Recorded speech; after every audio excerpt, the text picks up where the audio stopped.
सिर्फ इसीलिए कि मेरी सीईओ पत्नी ने एक बार कहा, चलो फिर से बच्चे की प्लानिंग करते हैं। वहां मौजूद हर इंसान मुझे अजीब नजरों से देखने लगा, क्योंकि सब जानते थे कि सालों पहले मैंने ही चालाकी से उसे जुड़वां बच्चों की मां बनाया था। तभी जाकर मैं मूशिनवान से शादी कर पाया था। अब जब उसने फिर से बच्चे की बात की, तो साफ था कि वह बच्चा मेरे लिए नहीं होने वाला था। सबको लगा कि मैं गुस्से में मेज पलट दूंगा या हंगामा करूंगा, लेकिन मैंने बिना किसी भाव के उसके सामने जाकर अपनी शादी की अंगूठी उतारी और उसके बचपन के प्यार की उंगली में पहना दी। जिस इंसान को तुम छोड़ना नहीं चाहती थी, अब तुम्हें उसे छोड़ने की जरूरत नहीं पड़ेगी।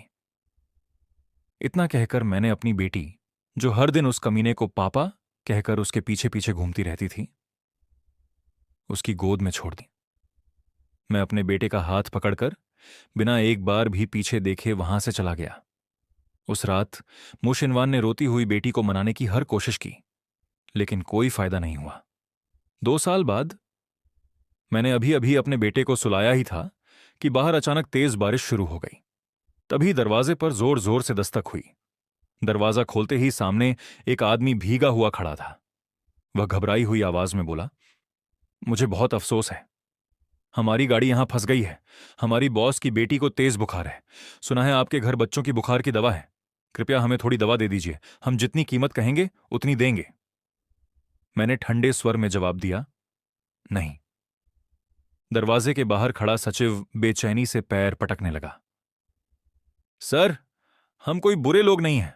हमारी बॉस मूशिनवान है। बस बच्चे की जान बच जाए, आप जितने पैसे मांगेंगे हम दे देंगे। मूशिनवान, यह नाम मेरे लिए जाना पहचाना भी था और अजनबी भी। वह मेरी पूर्व पत्नी थी। पूरे 2 साल बाद उसका नाम फिर से सुनते ही मेरा शरीर जैसे वहीं जम गया। दिल में दबी हुई कसक फिर से उभर आई। उसी समय बाहर जोर की बिजली कड़की। आवाज सुनकर मेरा अभी अभी सोया हुआ बेटा डर के मारे जोर जोर से रोने लगा। मैं तुरंत अपना फोन छोड़कर उसे चुप कराने अंदर भाग गया। अंदर से बच्चे के रोने की आवाज सुनकर सचिव ने फिर विनती की, सर, आप भी एक पिता हैं, कृपया हमारी मदद कर दीजिए, बच्ची को बचा लीजिए। मैं कुछ पल के लिए चुप हो गया। भले ही वे दोनों बच्चियां मेरे प्रति हमेशा ठंडी रही हों, लेकिन आखिर वे मेरी अपनी औलाद थीं। करीब 10 मिनट बाद मैंने आंगन का दरवाजा खोला। मुझे देखते ही सचिव चौंक गया। सर! मैंने बिना कोई भाव दिखाए बच्चों की बुखार की दवा की एक बोतल उसके हाथ में रख दी। फिर ठंडे स्वर में कहा, मैं कोई सर नहीं हूं, दवा लो और जल्दी यहां से चले जाओ। काली लग्जरी कार की पिछली सीट पर मूशिनवान अपनी तेज बुखार से तपती हुई छोटी बेटी को सीने से लगाए बैठी थी। उसकी निगाहें लगातार मेरी तरफ टिकी हुई थीं। मैं मुड़कर अंदर जाने ही वाला था कि पीछे से सचिव की आवाज फिर सुनाई दी, क्या आप दोनों बच्चियों से नहीं मिलना चाहेंगे? वे आज भी अक्सर आपको याद करती हैं। मैंने बिना पीछे देखे सिर्फ इतना कहा, रहने दो, अब शायद इसकी कोई जरूरत नहीं है। उसी समय कार का दरवाजा खुला। मेरी बात सुनते ही मूशिनवान का चेहरा पल भर में सख्त हो गया। ये चैन। मैंने एक पल के लिए भी कदम नहीं रोके, मुख्य दरवाजा बंद किया और वापस घर के अंदर चला गया। मूशिनवान मेरी जाती हुई पीठ को घूरती रही। उसके मन में अनायास ही 2 साल पहले हमारे अलग होने का वह दर्दनाक दिन फिर से ताजा हो गया। बाहर बारिश और भी तेज होती जा रही थी। सचिव ने चिंतित होकर कहा, मैडम, इस मौसम में जबरदस्ती आगे जाना बहुत खतरनाक होगा। मैं गांव में किसी से एक रात रुकने की व्यवस्था करने की कोशिश करता हूं। उधर मैं भी बीमार बेटी की चिंता छोड़ नहीं पा रहा था। तभी दरवाजे पर फिर जोर जोर से दस्तक हुई। सचिव घबराकर चिल्लाया, बुरी खबर है, छोटी मैडम का बुखार और बढ़ गया है। अभी अभी उन्हें उल्टियां भी होने लगी हैं। मेरी आखिरी मानसिक दीवार भी टूट गई। मैंने दांत भींचे, दरवाजा खोला और उन सबको अंदर आने दिया। अगली सुबह रात भर की भागदौड़ के बाद आखिरकार ये टिंग और ये शियू का बुखार पूरी तरह उतर चुका था। मुझे पता चला कि वे आज ही यहां से चले जाएंगे, इसलिए मैंने भी ज्यादा ध्यान नहीं दिया कि दोनों बच्चियां अभी घर में ही थीं। इसी बीच आमतौर पर अपनी सबसे प्यारी चीज किसी को न देने वाला बुरेन अपना सबसे पसंदीदा खिलौना निकालकर ये टिंग को देने लगा। ये टिंग खुशी खुशी उसका हाथ पकड़कर चाहती थी कि वह उसके साथ खेले, लेकिन तभी पास खड़ी ये शियू अचानक जोर से चीख पड़ी, वह खिलौना उस लड़के को मत देना।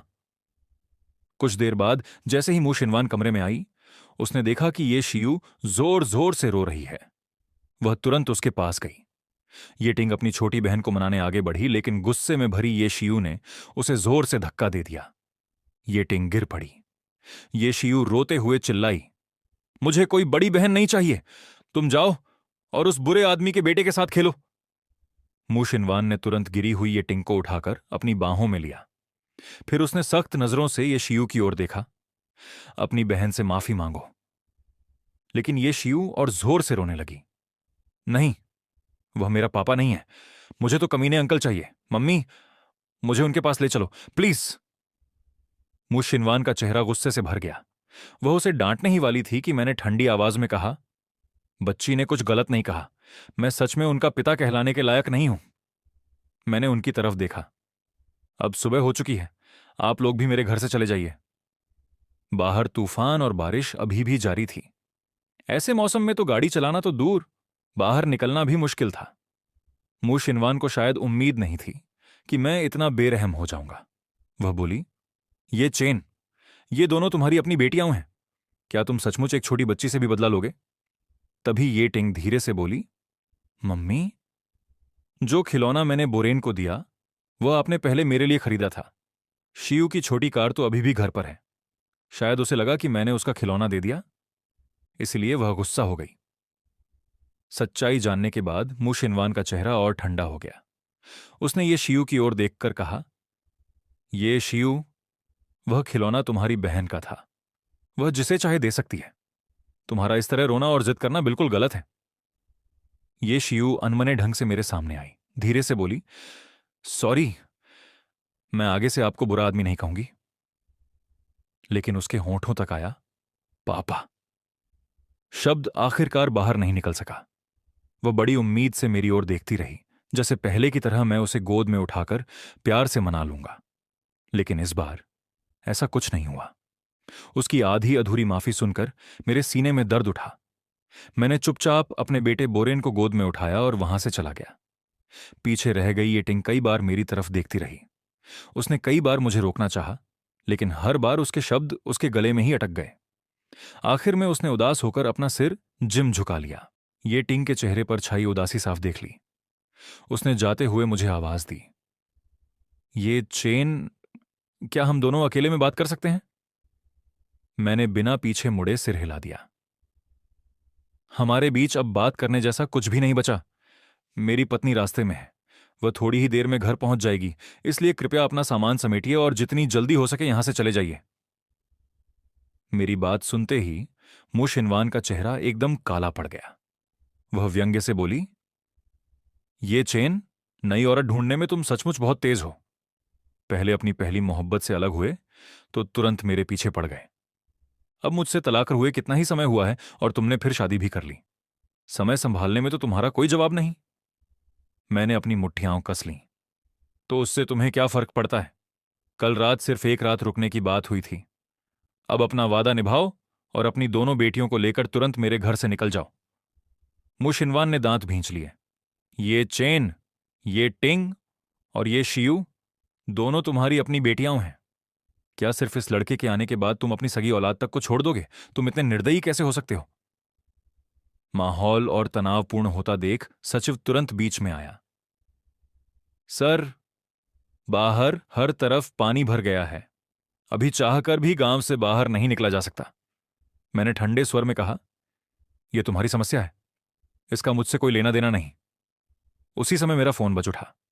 फोन उठाते ही मेरे चेहरे की सारी कठोरता गायब हो गई। जान, तुम घर कब तक पहुंचोगी? बोरेन सुबह से तुम्हें याद कर रहा है। मेरी बात सुनते ही मूशिनवान का शरीर डगमगा गया। उसकी आंखों के आगे अंधेरा छाने लगा। तेज बुखार से पहले ही कमजोर हो चुका उसका शरीर अब और नहीं संभल पाया। वह बेहोश होकर जमीन पर गिर पड़ी।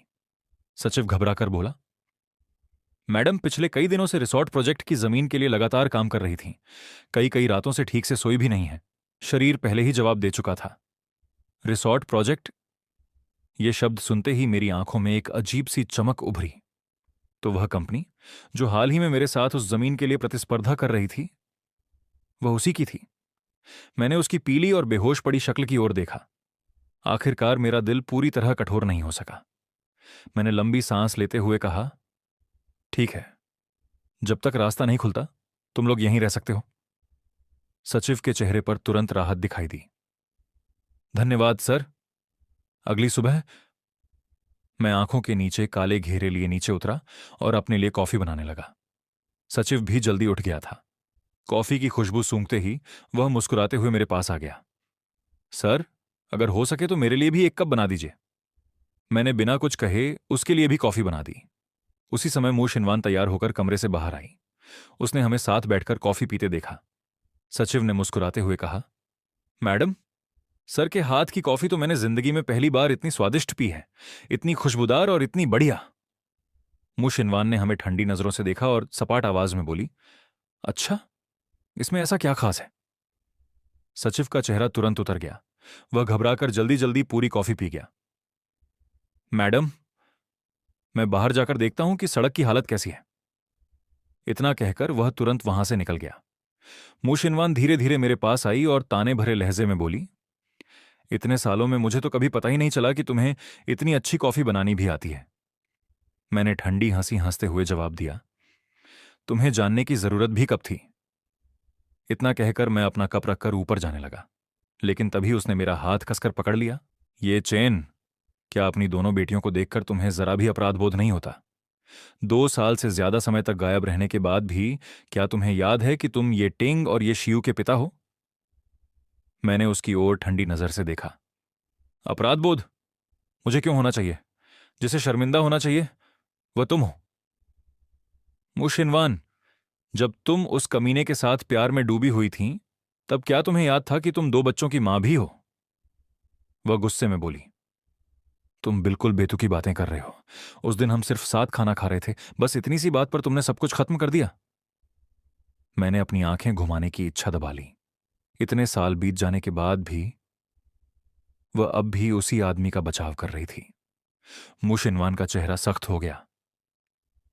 वांग बादान वैसा आदमी नहीं है जैसा तुम समझते हो। अगर तुम मुझ पर गलतफहमी पालते हो तो ठीक है, लेकिन उस पर झूठे इल्जाम मत लगाओ। मैंने सोचा था कि मेरा दिल अब पत्थर बन चुका है, लेकिन उसके शब्दों ने फिर भी मेरे सीने में चुभन पैदा कर दी। मुशिनवान ने मेरी आंखों में देखते हुए पूछा, वह औरत कौन है जिसके लिए तुमने अपनी पत्नी और बच्चों तक को छोड़ दिया? मैंने जोर से अपना हाथ छुड़ाया और एक एक शब्द पर जोर देते हुए कहा, वह तुमसे 100 गुना, 1000 गुना, लाख गुना बेहतर औरत है। इतना कहकर मैं बिना पीछे देखे तेजी से ऊपर चला गया। तभी पीछे से किसी के जमीन पर गिरने की तेज आवाज आई। मुशिनवान, जिसका बुखार पिछली रात ही उतरा था, उसे फिर से तेज बुखार चढ़ गया। बाहर बारिश लगातार जारी थी। सचिव की मध्यस्थता के बाद हमने एक समझौता किया, जब तक सड़क नहीं खुलती वे यहीं रहेंगे। इस दौरान रहने और इलाज का खर्च वे रोज 10 लाख रुपये देंगे। लेकिन यह 1-2 दिन नहीं, पूरा 1 हफ्ता चल गया। इस बीच बोरेन सबसे ज्यादा खुश था। उसे खेलने के लिए 2 नई साथी मिल गई थीं। वह हर दिन ये टिंग और ये शियू के साथ खेलने का इंतजार करता। धीरे धीरे ये टिंग के समझाने पर ये शियू भी इस हमेशा मुस्कुराने वाले छोटे भाई को पसंद करने लगी। उधर मुशिनवान मेहमान वाले कमरे में आराम करते हुए भी लगातार ऑनलाइन मीटिंग्स करती रहती। एक दिन उसने अभी अभी एक अंतर्राष्ट्रीय मीटिंग खत्म की थी कि उसने देखा, जो बच्चा ऊपर सो रहा था वही बोरेन अपनी आंखें मलते हुए अकेले सीढ़ियां उतर रहा था। उसकी आंखें लाल थीं। उसने दोनों हाथ फैलाकर मासूमियत से कहा, गुड। मुशिनवान का पूरा शरीर जैसे जम गया। उसने धीरे से बोरेन को अपनी बाहों में उठा लिया। उसी समय खाना बनाने वाली आंटी घबराई हुई अंदर भागती हुई आई। तब जाकर उसे पता चला कि मैं गांव के एक बुजुर्ग का इलाज करने बाहर गया हूं। उसे सपने में भी अंदाजा नहीं था कि मुझे इलाज करना भी आता है। मैंने घर से निकलते समय साफ कहा था कि आंटी बोरेन के पास से एक पल के लिए भी न हटे। इसके लिए मैंने उन्हें अलग से पैसे भी दिए थे, लेकिन वह अपने घर कपड़े समेटने चली गई थी। इसी वजह से बोरेन अकेला उठकर सीढ़ियों से नीचे आ गया। मुशिनवान ने सख्त नजरों से पूछा, क्या तुम्हें पता भी है कि यह कितना खतरनाक था? आंटी जल्दी जल्दी सफाई देने लगी। मेरा घर तो बस बगल में ही है। मैंने सोचा जल्दी से कपड़े उठा लूं और तुरंत लौट आऊंगी। मुझे क्या पता था कि बच्चा इतनी जल्दी जाग जाएगा। बोरेन ने शायद उसके चेहरे पर गुस्सा महसूस कर लिया। अचानक उसने झुककर उसके गाल पर एक प्यारी सी किस कर दी। फिर ये टिंग की नकल करते हुए मासूमियत से बोला, मम्मी, गुस्सा नहीं। मुंह शिनवान की बाहें एकदम कस गईं। उसी पल उसके मन में एक विचार बिजली की तरह कौंधा। क्या ऐसा हो सकता है कि बोरेन वहीं खोया हुआ बच्चा हो? करीब 2 घंटे बाद मैं गांव के बुजुर्ग का इलाज करके वापस घर लौटा। जैसे ही अंदर आया, मैंने देखा कि मेरा बेटा बोरेन मुशिनवान की गोद में था।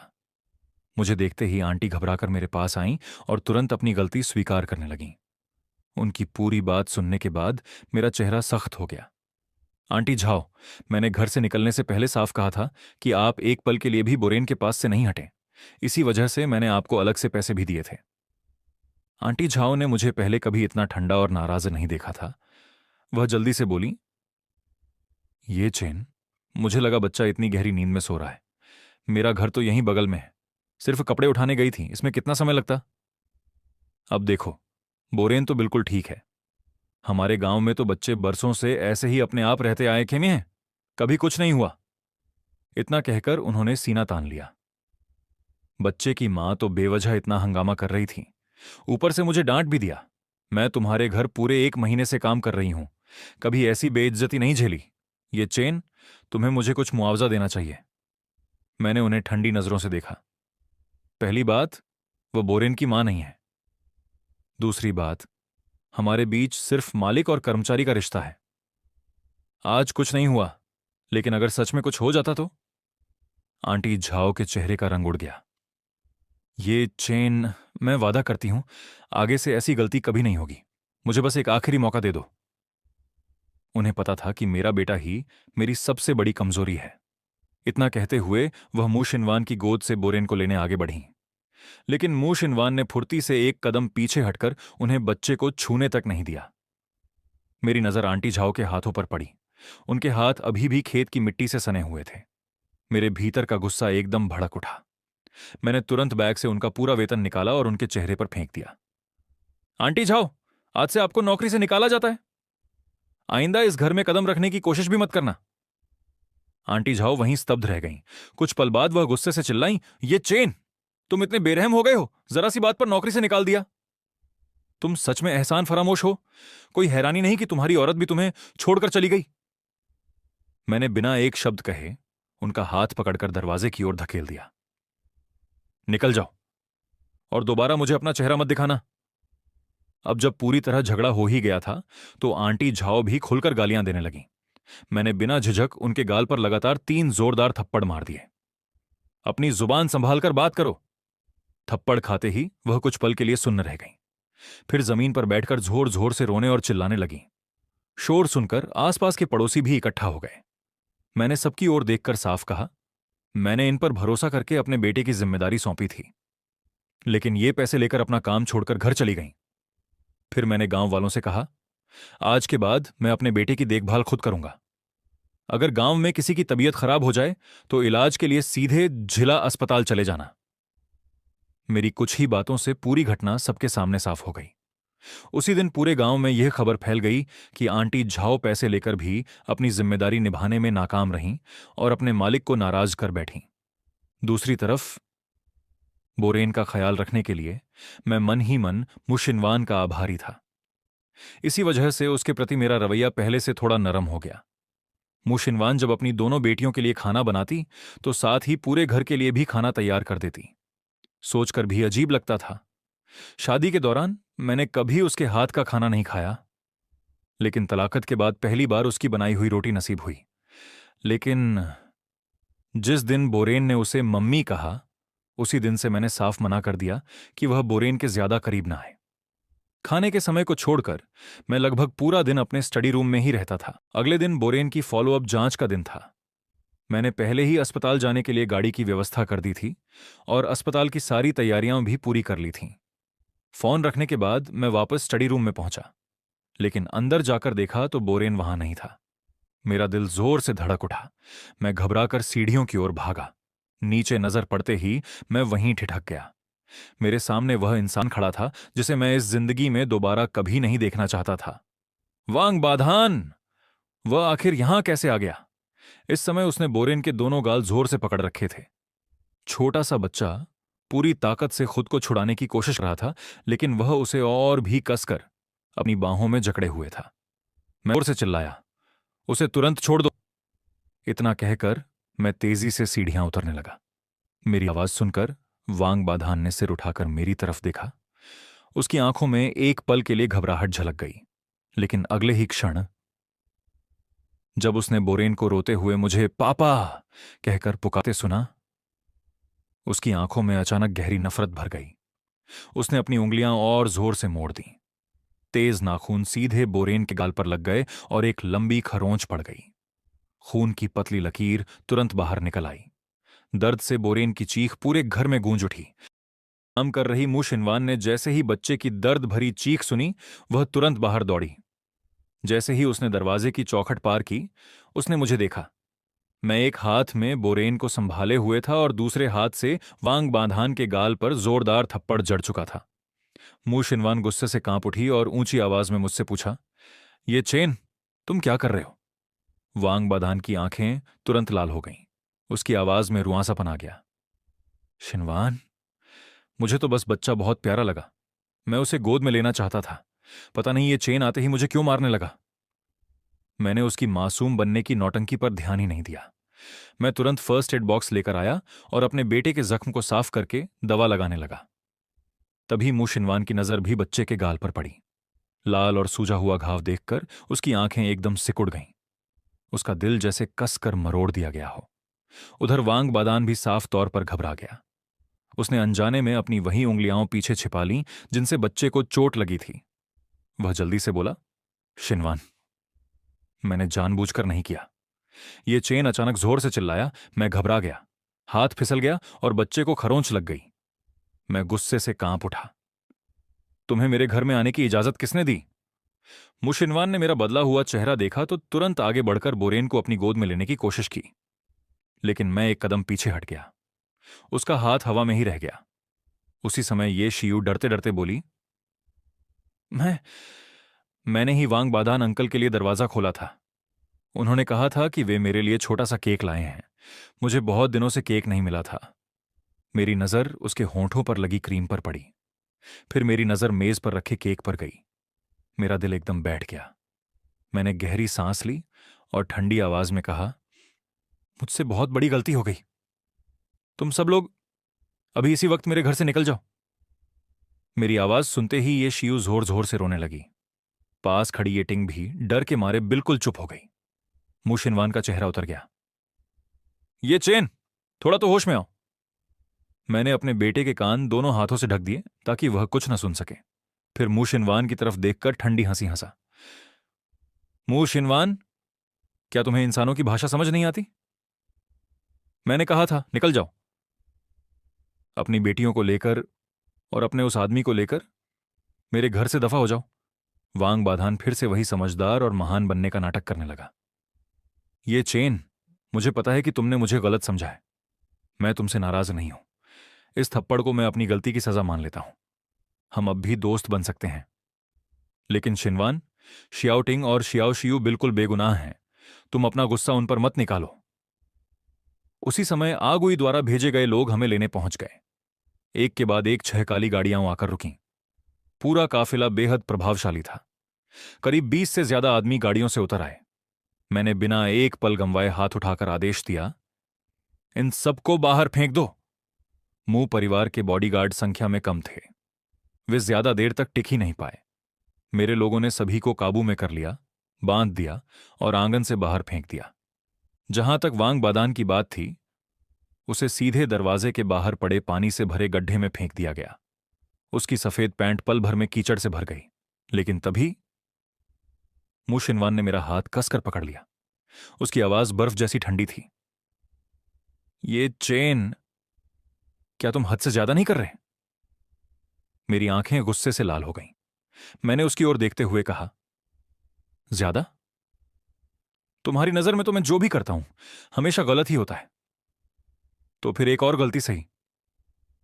शायद उसने मुझे पहले कभी इस रूप में नहीं देखा था। वह कुछ पल के लिए बिल्कुल चुप रह गई। जब तक वह दोबारा कुछ कहती, मैंने झटके से अपना हाथ उसकी पकड़ से छुड़ा लिया। मैंने सिर झुकाया और बर्फ जैसी ठंडी आवाज में कहा, कृपया अभी इसी वक्त मेरे घर से निकल जाओ। ये शियू वहीं खड़ी रह गई। उसने पहले मेरी ओर देखा, फिर वांग बाधान की ओर, और आखिर में दौड़कर उसी आदमी को उठाने चली गई। बाधान अंकल, आपको कहीं चोट तो नहीं लगी? दूसरी तरफ ये टिंग बस चुपचाप मुझे और मेरी बाहों में मौजूद छोटे भाई को देखती रही। उन तीनों को सामने खड़ा देखकर मेरा दिल पूरी तरह टूट चुका था। अब मुझे उनसे किसी भी तरह की उम्मीद नहीं रही। मुझे उस दिन नरम नहीं पड़ना चाहिए था। मैंने आखिरी बार उनकी तरफ देखकर कहा, इस जिंदगी में दोबारा कभी मुझे अपना चेहरा मत दिखाना। फिर ठंडी आवाज में जोड़ा, या फिर क्या तुम्हें भी मैं अपने लोगों से बाहर फेंकवाऊं? उसी समय अचानक ये बोयुआन, बोरेन का शरीर तपने लगा। मैंने उसके माथे पर हाथ रखा। वह बुरी तरह बुखार से जल रहा था। मेरा दिल घबरा उठा।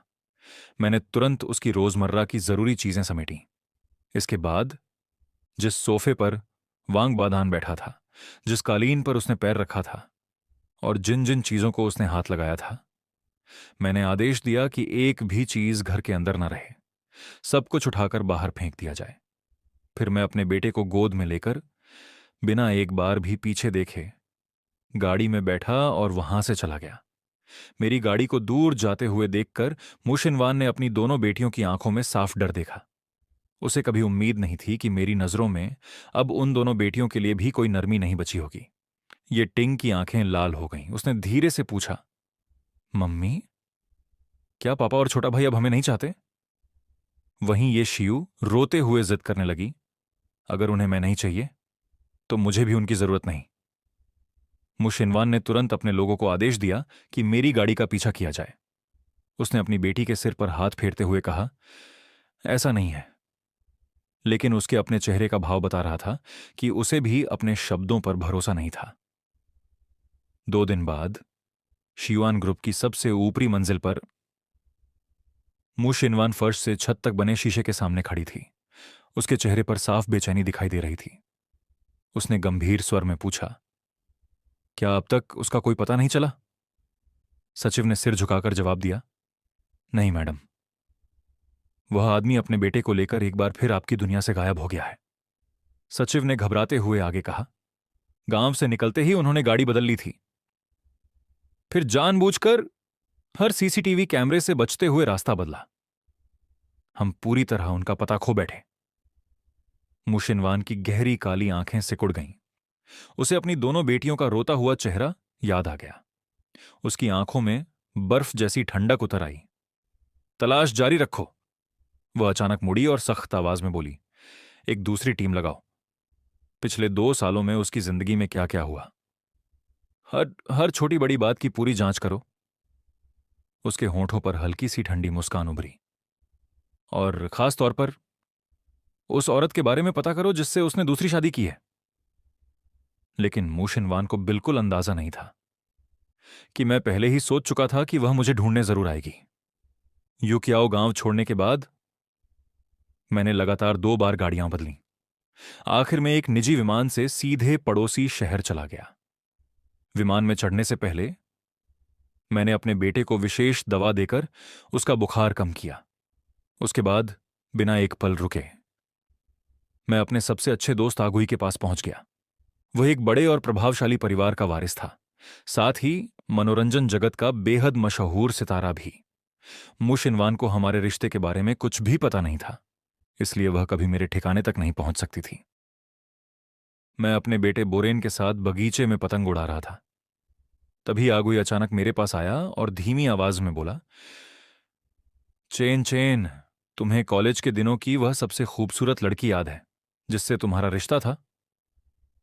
मैं एक पल के लिए चौंक गया, फिर हंसते हुए बोला, सब लोग क्यों कहते रहते हैं कि कॉलेज में मेरी कोई गर्लफ्रेंड थी?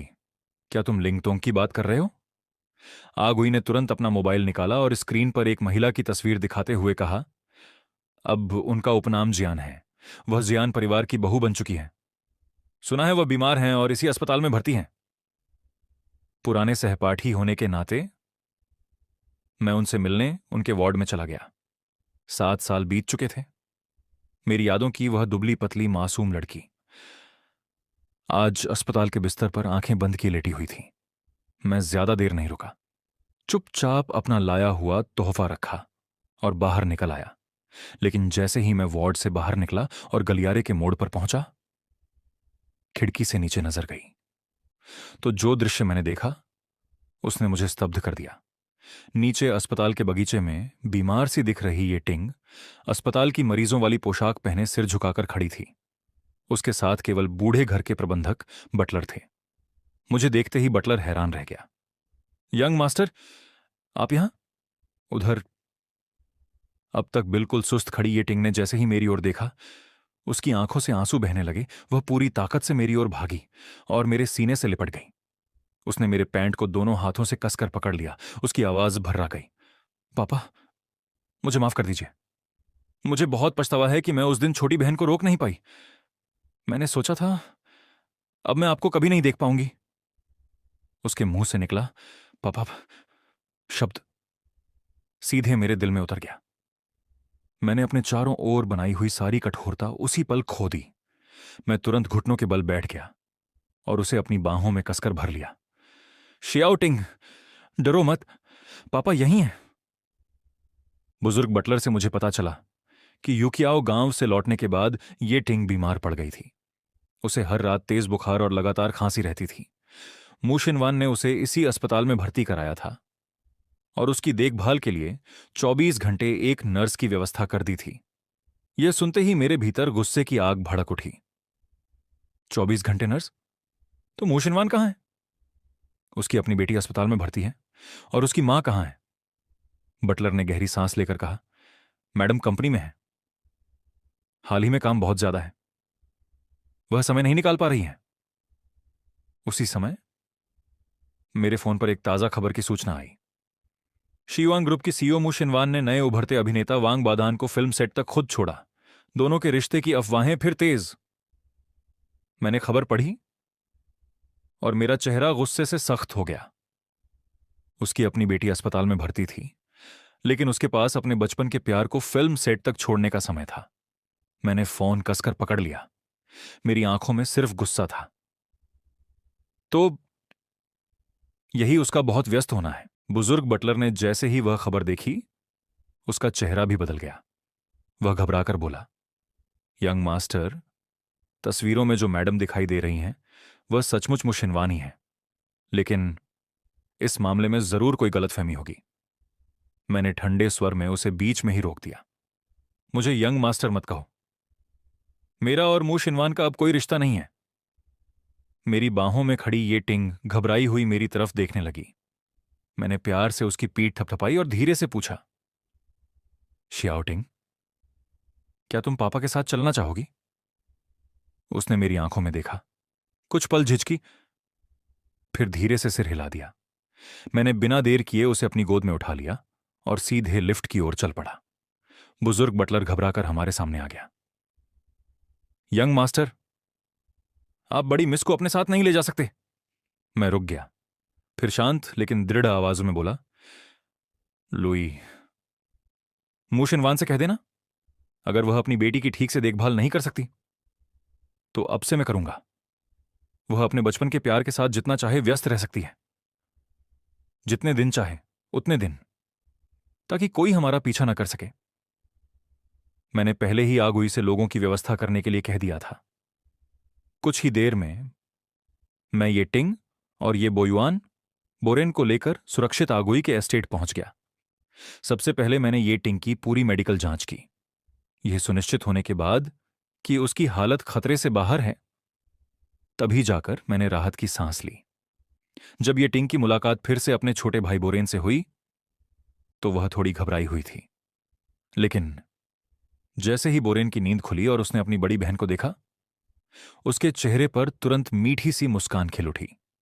उसने आगे बढ़कर ये टिंग का हाथ पकड़ लिया, अपनी मासूम आवाज में उसे पुकारा। ये टिंग भी मुस्कुरा दी।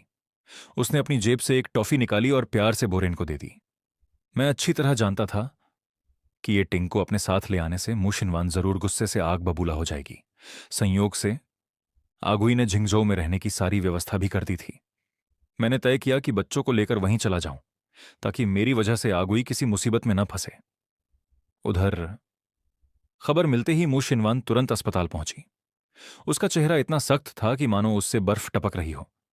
लेकिन उसके लोग एक बार फिर मेरा पीछा करने में नाकाम रहे।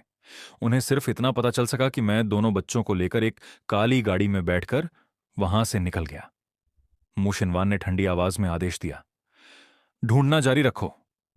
अस्पताल से निकलने ही वाली थी कि उसे अचानक कुछ याद आया।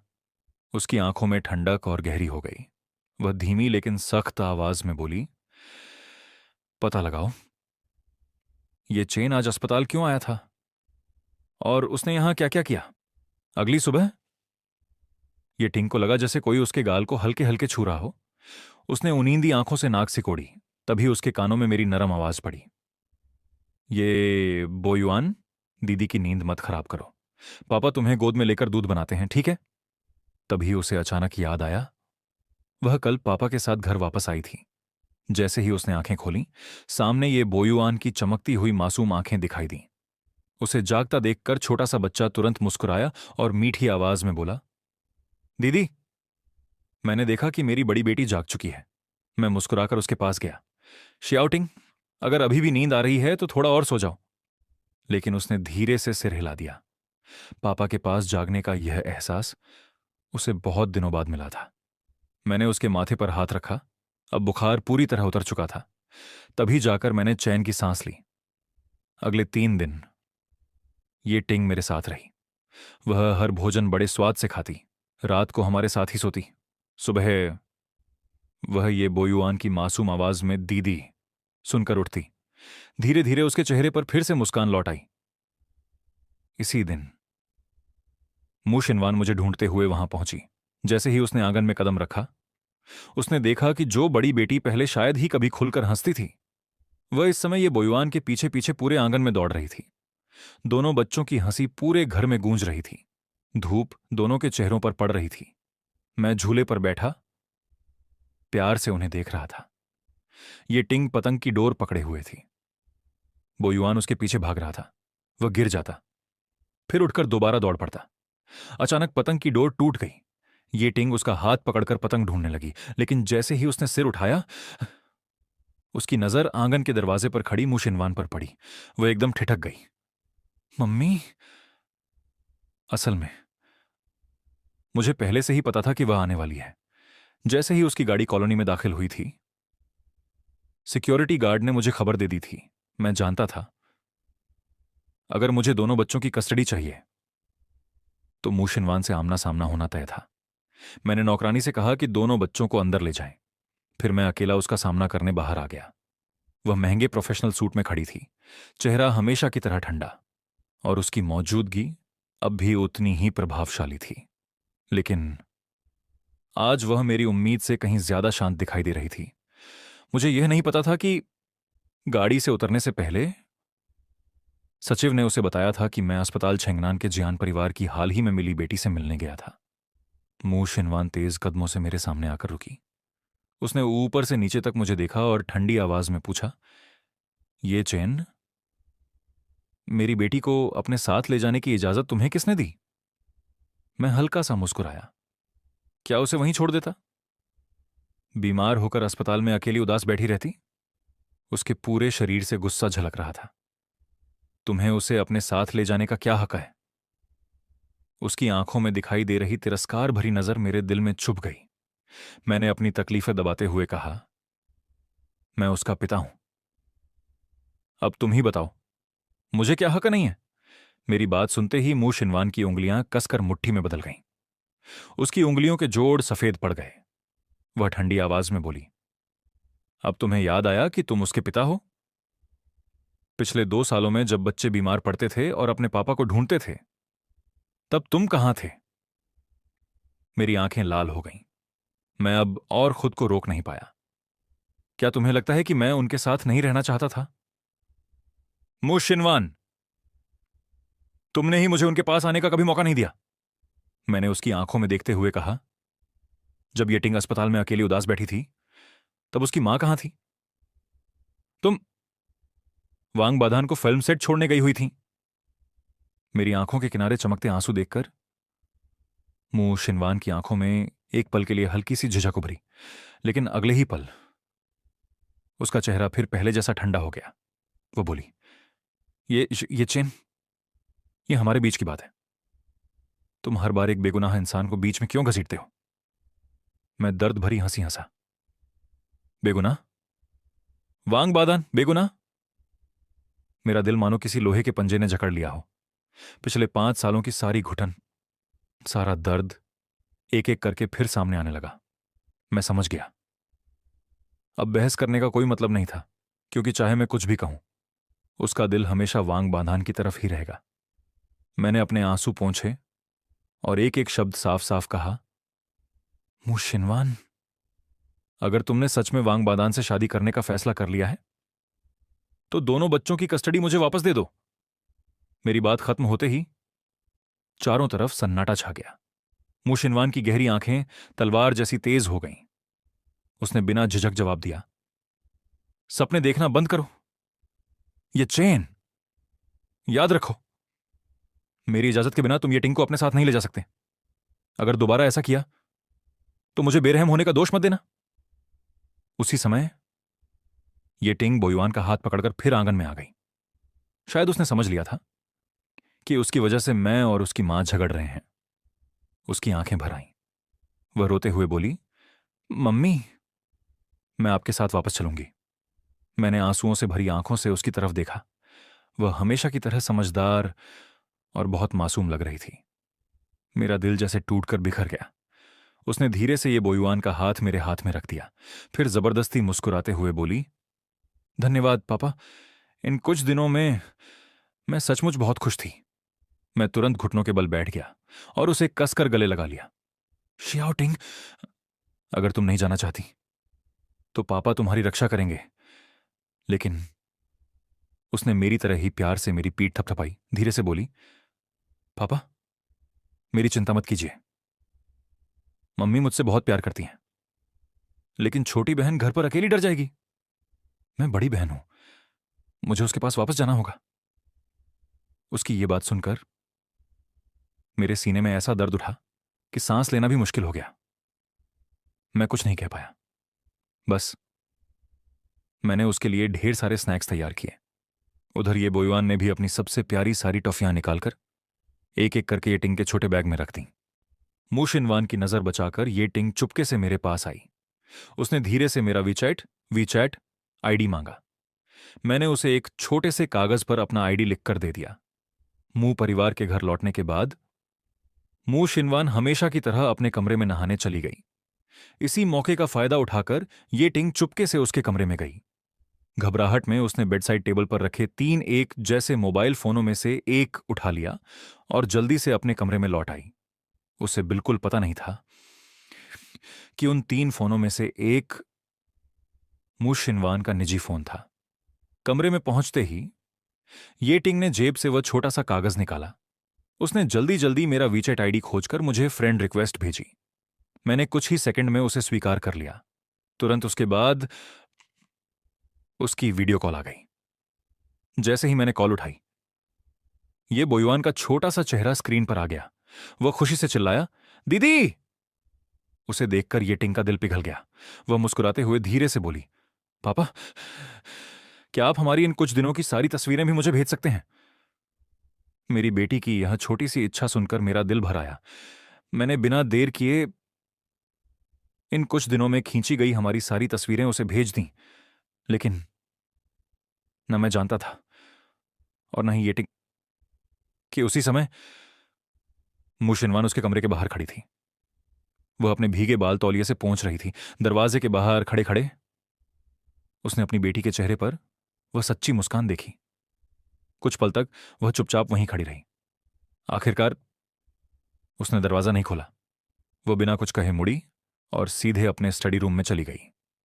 देर रात काम खत्म करके जब मुंह शिनवान अपने बेडरूम में लौटी, तब तक ये टिंग गलती से उठाया हुआ फोन वापस बेडसाइड टेबल पर रख चुकी थी।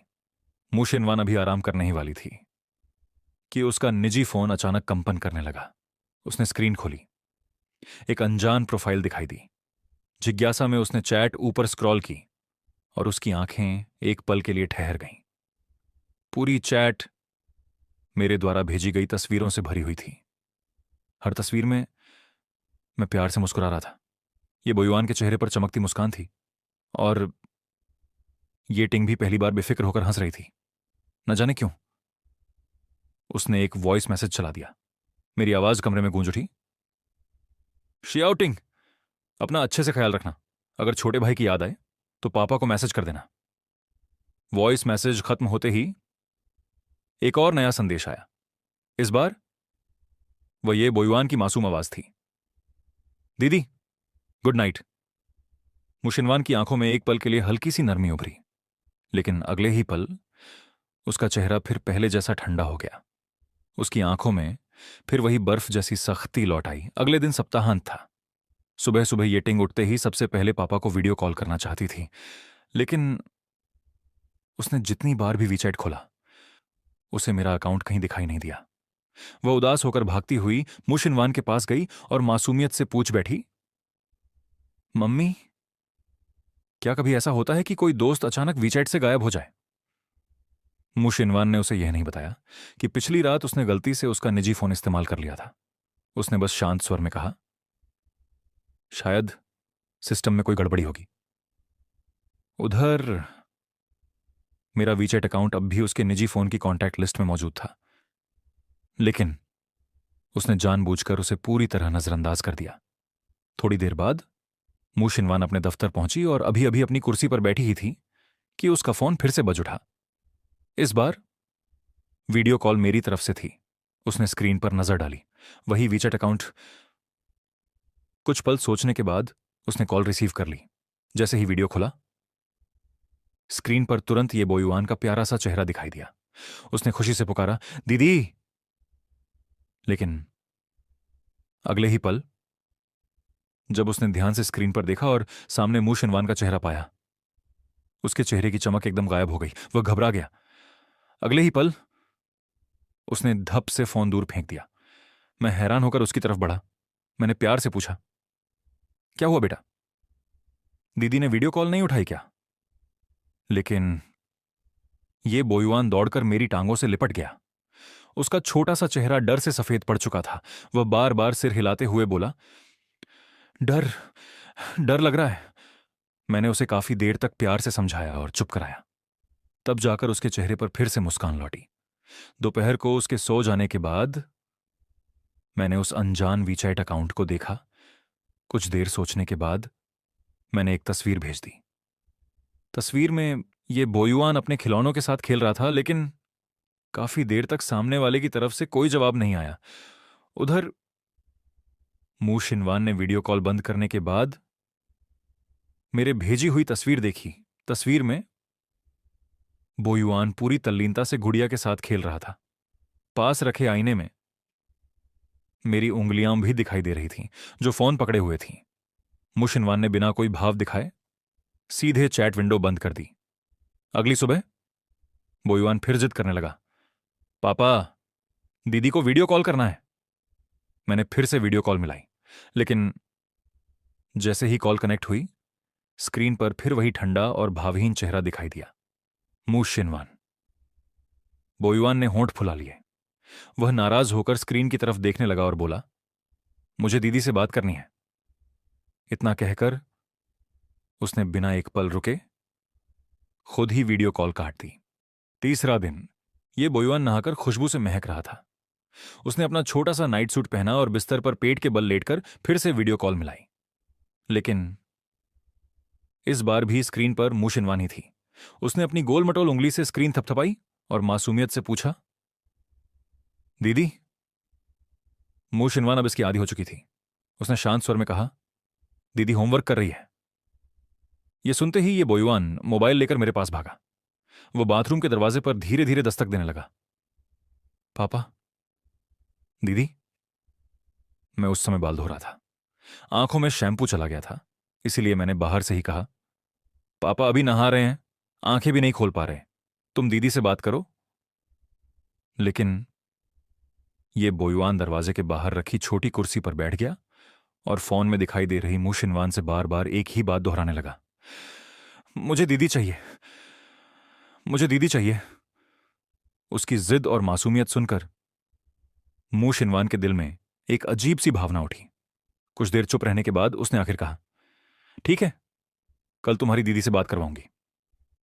यह सुनते ही ये बोयुआन खुशी से हाथ हिलाने लगा और बिना कुछ और कहे तुरंत वीडियो कॉल काट दी। अगले दिन जब ये टिंग किंडरगार्टन से घर लौटी तो उसने देखा कि आज मू शिनवान हैरानी की बात है, घर पर ही थी। मू शिनवान ने अपना फोन उसकी ओर बढ़ाते हुए कहा, तुम्हारे पापा का अकाउंट वापस आ गया है। ये टिंग खुशी से झूम उठी और तुरंत वीडियो कॉल लगा दी। मैंने कॉल उठाई।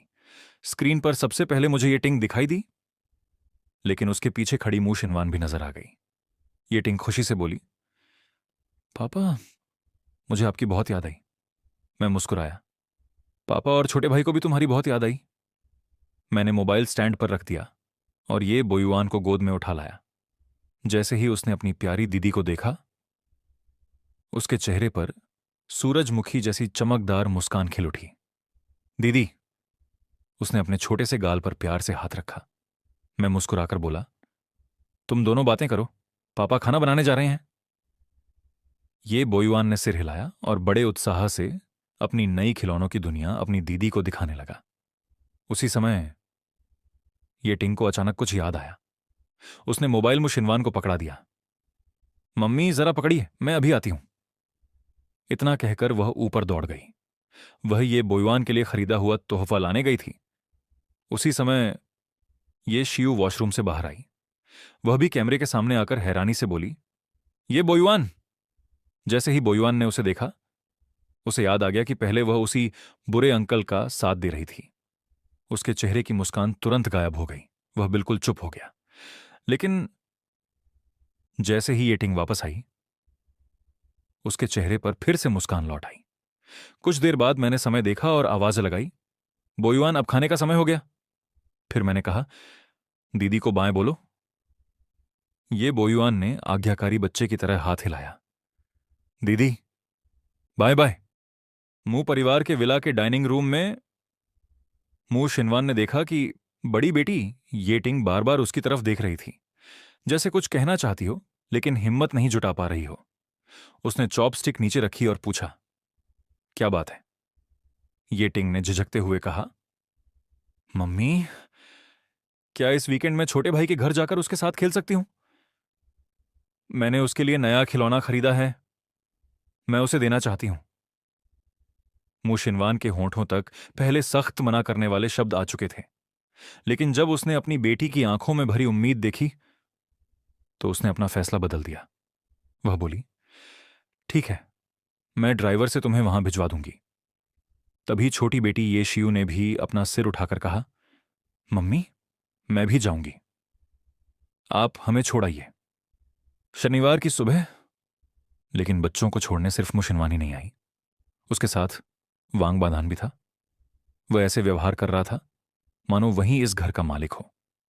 एक हाथ से उसने ये शियू का हाथ पकड़ रखा था, दूसरे हाथ से वह ये टिंग का हाथ पकड़ने बढ़ा, लेकिन ये टिंग ने तुरंत अपना हाथ पीछे खींच लिया। वांग बाधान ने अपनी नाराजगी दबाते हुए मेरी तरफ मुस्कुराकर कहा, ये चेन, मेरे बच्चों का ख्याल रखने के लिए धन्यवाद। मैं और वान वान डेट पर जा रहे हैं, वापस आते ही इन्हें लेने आ जाऊंगा। मेरे बच्चे? मैं मन ही मन ठंडी हंसी हंसा। तो बच्चों को मेरे पास भेजने की असली वजह यह थी कि वह अपने बचपन के प्यार के साथ आराम से डेट पर जा सके। मैंने बच्चों के लिए जूस निकाला। ये बोयुआन ने दोनों बोतलें उठाईं और दोनों पहले ये टिंग को दे दी। उसने ये शियू को एक बोतल पकड़ा दी, लेकिन ये शियू ने मेरी तरफ घृणा से देखते हुए कहा, मैं बुरे आदमी का दिया हुआ कुछ नहीं पीती। ये टिंग तुरंत मेरी तरफदारी करते हुए बोली, शियू, तुम पापा से ऐसे बात नहीं कर सकती। लेकिन ये शियूजित से मेरी तरफ उंगली दिखाते हुए बोली, ये मेरे पापा नहीं है। मेरा चेहरा तुरंत सख्त हो गया। तभी ये बोयुआन मेरे पास आया, मुझे कसकर गले लगाया और मेरे गाल पर एक प्यारी सी किस करते हुए बोला, पापा, बोयुआन को पापा से बहुत प्यार है। यह दृश्य देखकर वांग बाधान के चेहरे पर संतोष भरी मुस्कान आ गई। वह आगे बढ़ा, और ये शियू के हाथ से जूस की बोतल छीनकर सीधे कूड़ेदान में फेंक दी। फिर उसने ऊंची आवाज में मुझसे कहा, शियू को संतरे के जूस से एलर्जी है, तुम्हें यह भी नहीं पता? ऐसे में मैं अपने बच्चों को तुम्हारे भरोसे कैसे छोड़ सकता हूं? उसकी ऊंची आवाज सुनकर मू शिनवान तुरंत कार से उतरकर आ गई। उसी समय ये बोयुआन उसकी आवाज से डर गया। मैंने जल्दी से उसे अपनी बाहों में लेकर उसकी पीठ थपथपाई। डरो मत, पापा यहीं हैं। मू शिनवान ने भौहें सिकोड़ते हुए पूछा, क्या हुआ? वांग बाधान ने तुरंत दुखी बनने का नाटक किया। वानवान, ये चेन शियू के असली पिता हैं। क्या इन्हें यह भी नहीं पता है कि शियू को संतरे के जूस से एलर्जी है? अगर मैंने समय रहते रोक न लिया होता तो न जाने क्या हो जाता। मू शिनवान की जांचती हुई नजर तुरंत मुझ पर आकर ठहर गई। 5 साल की शादी, मैंने सोचा था कि चाहे वह मुझसे प्यार न करती हो, लेकिन कम से कम मेरे स्वभाव पर तो भरोसा करेगी। मगर वांग बाधान की एक बात सुनकर उसकी पहली प्रतिक्रिया मुझ पर शक करना थी। मैं हंस पड़ा। फिर मैंने शांत लेकिन ठंडे स्वर में कहा, वांग बाधान, शियू को संतरे के जूस से कोई एलर्जी नहीं है। उसे बस अपनी मां की तरह खट्टी चीजें पसंद नहीं है। मैंने मुंह शिनवान की तरफ देखकर कहा, तुम अपनी ही बेटी को नहीं जानती। वह सिर्फ इसलिए झूठ बोलती है कि तुम उसे खाने में नखरे करने पर डांटती हो। यह सुनते ही यह शियू डर गई। उसने नजरें झुका लीं और चुपचाप अपनी बहन के पीछे छिप गई। मुंह शिनवान का चेहरा तुरंत फीका पड़ गया। मैंने आखिरी चोट करते हुए कहा, और वैसे भी वह संतरे का जूस नहीं था, वह कद्दू का जूस था। मैंने व्यंग्य भरी नजर से वांग बाधान को देखा। अगर तुम्हारी आंखें काम नहीं करती तो उन्हें किसी जरूरतमंद को दान कर दो। हर बात पर लोगों पर झूठा इल्जाम मत लगाया करो। मेरी बात सुनते ही वांग बाधान की आंखें लाल हो गईं। वह फिर से बेचारा बनने का नाटक करने लगा, लेकिन इस बार मू शिनवान ने भौहें सिकोड़कर मेरी तरफ देखा और ठंडे स्वर में बोली, ये चेन, बात करने का यह तरीका ठीक नहीं है। बाधान ने जो कहा वह सिर्फ बच्चों की चिंता में कहा। पिछले 2 सालों में जब तुम उनके साथ नहीं थे, उसी ने अक्सर आकर बच्चों का साथ दिया है। एक पिता होने के नाते तुम्हें तो उसका धन्यवाद करना चाहिए। उसकी बातें सुनकर मुझे ऐसा लगा जैसे किसी ने मेरे सीने में छुरा घोंप दिया हो। मैं गुस्से से कांप उठा और ताना मारते हुए कहा, अगर तुम्हारी आंखें भी काम नहीं करती तो उन्हें भी किसी जरूरतमंद को दान कर दो। उसी समय यह बोयुआन ने मेरी तरफ देखा, फिर मू शिनवान की तरफ। अचानक वह भागकर उसके पास गया और उसकी टांगों से लिपट गया। अपने छोटे छोटे हाथों से वह उसे मारने लगा। मू शिनवान ने तुरंत उसे उठाकर अपनी बाहों में ले लिया। अचानक गोद में उठा लिए जाने से बोयुआन घबरा गया और रोने लगा। मैं तुरंत उसे लेने आगे बढ़ा, लेकिन मू शिनवान मुझसे पहले ही उसे अपनी बाहों में कसकर पकड़े हुए था। उसकी गहरी नजरें मुझ पर टिक गईं। वह धीमे स्वर में बोली, ये चेन, हमें फिर से बात करनी होगी। मैं कहना चाहता था कि हमारे बीच अब बात करने को कुछ नहीं बचा, लेकिन उसकी नजर दोनों बेटियों पर गई। बच्चों के सामने झगड़ा नहीं करना चाहता था, इसीलिए मैं उसे लेकर बालकनी में चला गया। मैंने ठंडे स्वर में कहा, बोलो। मू शिनवान बिना घुमाए फिराए सीधे मुद्दे पर आ गई। बच्चों की परवरिश में पिता की जरूरत होती है। मैं तुम्हें जब चाहो बच्चों से मिलने दूंगी, लेकिन तुम उन्हें गलत बातें नहीं सिखाओगे। तुम्हें बाधान के बारे में बहुत गलत फहमी है। दोनों बच्चे उसे बहुत पसंद करते हैं। तुम्हारा यह रवैया उन्हें मुश्किल में डाल देता है। उसकी बातें सुनकर मेरे गले में जैसे कुछ अटक गया। 5 साल की शादी, और उसका नतीजा यह निकला कि मेरी हैसियत शायद एक कुत्ते से भी बदतर थी। मैंने उसकी आंखों में देखते हुए कहा, मू शिनवान, जिसे समझाने की जरूरत है वह मैं नहीं हूं। जब तक वांग बाधान मेरे सामने आकर तमाशा नहीं करेगा, मुझे उससे कोई मतलब नहीं। मेरे मुंह से वांग बाधान के बारे में यह बात सुनते ही मू शिनवान का चेहरा फिर ठंडा पड़ गया। वह बोली, ये चेन, तुम इतने कटु और आक्रामक कब से हो गए? हमारी दूसरी बातचीत भी पहली की तरह बुरी तरह टूट गई। जब यह शियू को पता चला कि उसे मेरे घर रुकना होगा, तो उसने जिद पकड़ ली। मम्मी, मैं यहां नहीं रुकूंगी। मैंने उसे नहीं रोका, उसे मूशिनवान के साथ जाने दिया। घर से निकलते समय ये शिव ने चुपके से एक बार मेरी तरफ मुड़कर देखा। जब उसने मेरे चेहरे पर कोई भाव नहीं देखा तो उसकी आंखों में हल्की सी उदासी तैर गई। रात के 8 बज गए, लेकिन मूशिनवान अभी तक येटिंग को लेने नहीं आई। मैंने दोनों बच्चों को नहलाया, उन्हें अपने बड़े बिस्तर पर सुला दिया। ये बोयुआन के बगल में लेटी हुई थी। मैं उनके पास बैठकर उन्हें सोने से पहले कहानी सुनाने लगा, लेकिन कहानी पूरी होने से पहले ही दोनों बच्चे गहरी नींद में सो गए। मैं बिस्तर के किनारे बैठा प्यार से उन्हें देखता रहा। काश मैं दोनों को हमेशा अपने पास रख पाता, लेकिन रात लगभग 10 बजे अचानक मूशिनवान आ गई। उसके पूरे शरीर से शराब की तेज गंध आ रही थी। उस गंध में एक और खुशबू मिली हुई थी, वही परफ्यूम जो वांग बादान हमेशा लगाया करता था। मैं उस खुशबू को अच्छी तरह पहचानता था। 5 साल तक मैं हर दिन वही खुशबू सूंघता रहा था। मूशिनवान ने हल्के से होंठ खोले और सपाट स्वर में कहा, मैं ये टिंग को लेने आई हूं। मैंने नापसंदगी से 2 कदम पीछे हटते हुए कहा, मूशिनवान, तुमने खुद कहा था कि बच्चों के सामने कभी शराब नहीं पियोगी। उसने आंखें सिकोड़कर मेरी ओर देखा और ठंडे स्वर में बोली, ये चेन, पहले अपना ख्याल रखो। मेरे मामलों से तुम्हारा अब कोई लेना देना नहीं है। मेरे पास उसे अंदर आने देने के अलावा कोई विकल्प नहीं था। मैं एक तरफ हट गया। वह घर के अंदर चली आई, लेकिन जैसे ही उसकी नजर बिस्तर पर पड़ी, वह अचानक वहीं रुक गई। बिस्तर पर ये टिंग और ये बोयुआन साथ साथ गहरी नींद में सो रहे थे। मैंने जल्दी से समझाया, उनके कपड़े नए हैं, धोकर और अच्छी तरह सुखाए गए हैं। मैं ये टिंग को जगाने ही वाला था कि मूशिनवान ने धीरे से मुझे रोक दिया। उसने धीमी आवाज में कहा, उसे सोने दो, मैं कल सुबह आकर उसे ले जाऊंगी।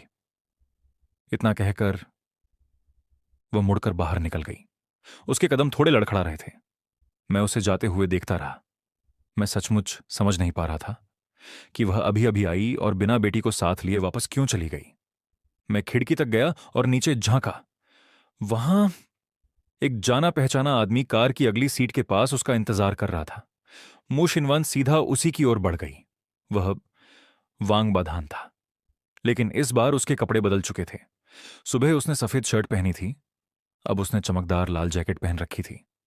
मैं अनायास सोचने लगा, ऐसी कौन सी डेट होती है जिसके बीच में कपड़े बदलने पड़ जाएं? मैंने सिर उठाकर रात के आसमान की ओर देखा। ठंडी हवा मेरे चेहरे से टकरा रही थी। धीरे धीरे मेरा दिमाग शांत होने लगा। मैंने मन ही मन खुद से कहा, इंसान को आगे बढ़ना चाहिए। अब मुझे इन बातों के बारे में और नहीं सोचना चाहिए।